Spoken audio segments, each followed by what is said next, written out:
This is Judge Joe Brown, and we're listening to We All Be News, news-free Dixie for the 21st century. Now, biracial is not a real term.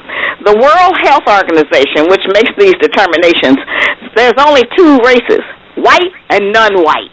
That's no half-white, no biracial. Biracial is a term that frustrated blacks put up there to try to tell white people, well, see, I'm a little bit white.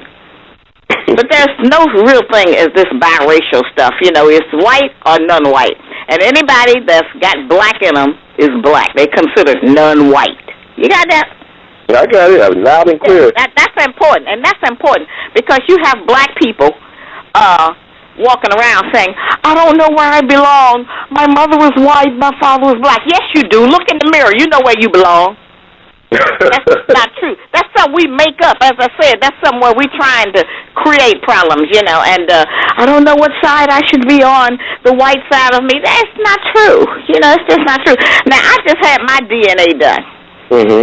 And it came out that I was 65% African and 35% Caucasian, European. Okay? All of us have some European in us because of what our ancestors were forced to endure in the reproductive process. You know, we 18 generations up from slavery, and I still, 1/3 of me is considered European. Now, that don't mean nothing to me. I hate that's in me, but I didn't have no control over it. But there's no point in me walking around saying, you know, well, I'm biracial because, you know, I'm partially, you know, white, and my white side. That's silly. That's so silly, you know, that we do that, you know, and it's very frustrating to people like myself. And people say what I talk is old school. No, what I talk is the truth. There's nothing old about this. This is just truth.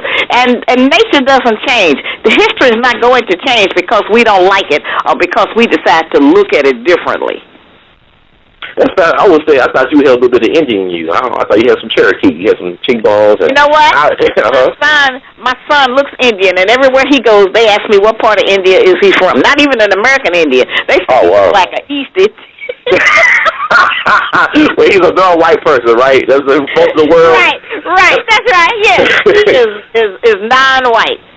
That's exactly. And I make him realize that and remember that. I say, now, don't let anybody trick you with that. Because, see, they'll also trick us with that, you know, because they prefer to be around people, even back during slavery.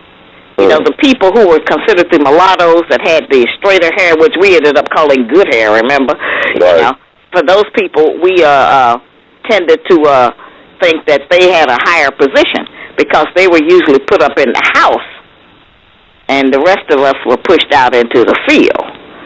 And so we still have some of those house Negroes today who feel that because they're either light-skinned or because one of their parents is white or something, that they deserve better attention. And sometimes white people give them more opportunities because they look like that. You know, they are subject to hire somebody that looked like Mariah Carey before they hire Kunta Kinte.